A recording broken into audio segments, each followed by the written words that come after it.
सत्ता में आए हैं, कितने आरोप लगाए इन्होंने, कितने केजरीवाल भ्रष्टाचारी है, केजरीवाल ने बसों में घोटाला कर दिया, पानी में घोटाला कर दिया, बिजली में घोटाला, पता नहीं कितने आरोप लगाए, कुछ नहीं चिपका, कुछ नहीं चिपका। जनता बेवकूफ थोड़ी है, कुछ नहीं चिपका। इन्होंने इतने आरोप लगाए, अब कह रहे हैं कोई शराब घोटाला हो गया, शराब घोटाला हो गया।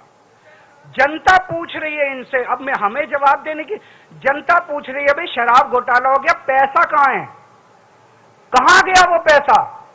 खुद ही जाके ये सुप्रीम कोर्ट में कहते हैं हाँ जी पैसे की तो कोई रिकवरी नहीं हुई। तो क्या हवा में हो गया क्या शराब घोटाला?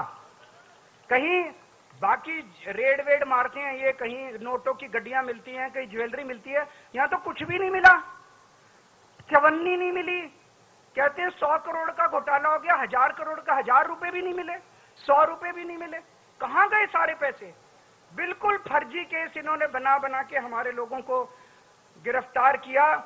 पंजाब चुनाव के पहले याद करो, पिछले 2022 में जब पंजाब चुनाव हुए थे, इन्होंने एक अबोहर के अंदर रैली में चुनाव के 3 दिन पहले प्रधानमंत्री जी ने अपने मुंह से बोला था वहां जाके अबोहर की रैली में, केजरीवाल खालिस्तानी आतंकवादी है। केजरीवाल खालिस्तानी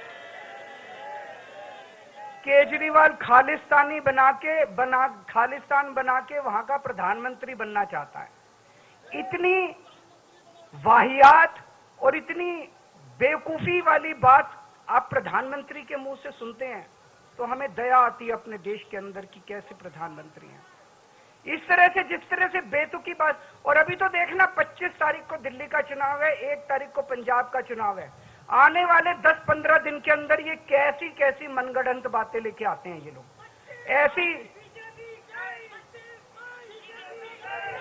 ऐसी और बहुत सारी बातें आने वाली हैं। ये किसी भी हद तक जा सकते हैं, ये किसी भी नीचता तक गिर सकते हैं ये लोग, कुछ भी कर सकते हैं। आने वाले समय में आप लोग सतर्क रहना। आम आदमी पार्टी और आम आदमी पार्टी का एक एक नेता आग से गुजर के निकला है, अग्नि परीक्षा देके आया है। हम वो लोग हैं जो खुद ब खुद हमें पता चलता है हमारा कोई भ्रष्टाचार कर रहा, खुद ही निकाल देते हैं। कई बार ऐसे किस्से हुए जब दिल्ली के एक मंत्री को निकाल दिया, पंजाब के एक मंत्री को जेल भेज दिया, खुद ब खुद हम निकाल देते हैं। अब पिछले 2 साल से इन्होंने हमारे नेताओं को गिरफ्तार करना चालू किया। इन्होंने मेरे को गिरफ्तार कर लिया, इन्होंने संजय सिंह को गिरफ्तार कर लिया, इन्होंने मनीष सिसोदिया को गिरफ्तार कर लिया, इन्होंने सतेंद्र जैन को गिरफ्तार कर लिया, इन्होंने अब ये कल मेरे पीए को गिरफ्तार कर लिया। बताओ, मेरे पीए तक को गिरफ्तार कर लिया। अब राघव चड्ढा बाहर से आए हैं, परसों कह रहे हैं उसको भी गिरफ्तार करेंगे, कह रहे हैं आतिशी जी को गिरफ्तार करेंगे, सौरभ जी को गिरफ्तार करेंगे, कह रहे हैं कैलाश गहलोत को गिरफ्तार करेंगे।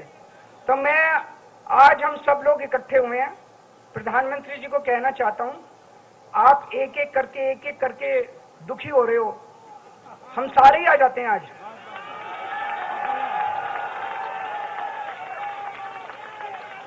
आप हम सबको गिरफ्तार करके देख लो।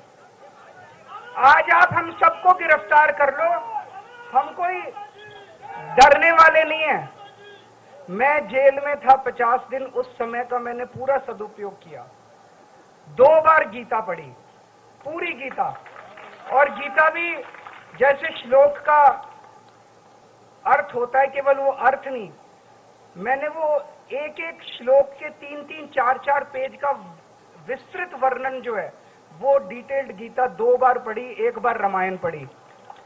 पूरा आप हमें सबको जेल में भेज दो और देख लो, एक बार करके देख लो कि आम आदमी पार्टी का विनाश होता है या आम आदमी पार्टी और बड़ी बनती है।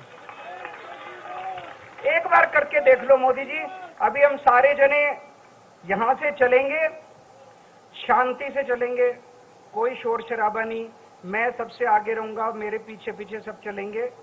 अगर हमें बीजेपी हेडक्वार्टर तक जाने देंगे हम वहां तक जाएंगे, नहीं जाने देंगे जहां रोकेंगे हम वहीं रुक जाएंगे, वहां सड़क पे बैठ जाएंगे, आधा घंटा बैठेंगे, इंतजार करेंगे। अगर वो हमें आके गिरफ्तार करते हैं, अगर वो आके गिरफ्तार नहीं करते तो ये आज उनकी हार होगी।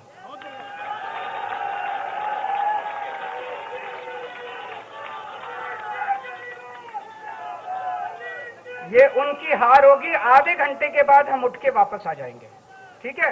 आधे घंटे बैठेंगे।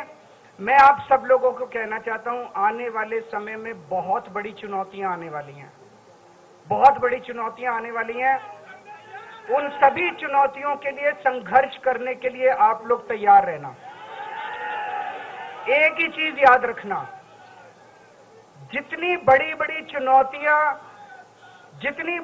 चुनौतियां पास्ट में हमारे को पास आई और जितने बड़ी मुसीबतें आई और जितना आराम से हम लोग उसमें से निकल गए, ये कोई चमत्कार से कम नहीं है। 10 साल की पार्टी का जिस तरह से विस्तार हुआ, ये कोई चमत्कार से कम नहीं है। ये केवल एक ही चीज की वजह से है, ऊपर वाले का हाथ आपके ऊपर है, बजरंगबली का हाथ आपके ऊपर है। अगर ये हाथ नहीं होता, आज तक हम खत्म हो गए होते। इतने बड़ी चुनौतियां आई हैं हमारे जिंदगी में पिछले 10 साल में, आज तक हम खत्म हो चुके होते अगर ऊपर वाले का हाथ हमारे ऊपर नहीं होता तो। ऊपर वाला आपके साथ है, सच्चाई के रास्ते पे चलो, डगमगाना मत। बहुत बड़ी चुनौतियां आएंगी, लेकिन उन सारी चुनौतियों से निकल जाएंगे, क्योंकि हमारी मंशा, हमारी इंटेंशन साफ है। हम देश ठीक करना चाहते हैं, हम समाज के लिए काम करना चाहते हैं। आज भगवंत मान साहब को भी आना था, उनका फोन आया मेरे पास, लेकिन मैंने कहा कि चुनाव का टाइम है, आप वहीं पे। पंजाब के भी बहुत एमएलए का फोन आया, मैंने उनको आने नहीं दिया। मैंने कहा कि आज अगर ये हम सबको गिरफ्तार कर लेते हैं तो कल आप आ जाना फिर गिरफ्तार होने के लिए। तो मैंने आज उनको नहीं आने दिया। और मीडिया के साथियों से मेरा निवेदन है, मेरा गला खराब है, अब जब हम जाएंगे आप एक एक माइक लगाओगे। प्लीज, मुझे जो कहना था मैंने कह दिया, अब एक एक माइक मत लगाना, मैं एक एक को बाइट नहीं दे पाऊंगा। आप हमारे सारे बाकी नेताओं की बाइट ले लीजिएगा। Thank you so much. अच्छा, इसके बाद एक मिनट इसके बाद का मैं प्लान बता देता हूं आगे कैसे करेंगे। तो इसके बाद ये गेट के बाहर हम लोग लाइन बना के खड़े होंगे ऐसे, और इस गेट से लाइन ऐसे रहेगी। सर को यहां अभी बैठा दिए, हमारी लाइन जब बन जाएगी तो फिर हम सर को लेके आएंगे, सर आगे में रहेंगे, हम सारे पीछे में रहेंगे। और मेरा हाथ जोड़ के निवेदन है कि सारे शीर्ष नेतृत्व है, आप लोग आराम से धीरे धीरे चलेंगे, कोई हड़बड़ी और इधर उधर नहीं करेंगे। तो धीरे धीरे बाहर निकल के वहां लाइन बनाते हैं पहले, फिर सर आएंगे। बहुत बहुत धन्यवाद।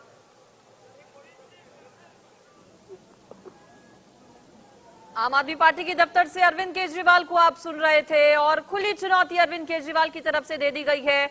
वो ये कह रहे हैं कि यहां से हम आगे की ओर बढ़ रहे हैं, बीजेपी दफ्तर की ओर, जहां तक हमें जाने दिया जाएगा वहां तक हम जाएंगे।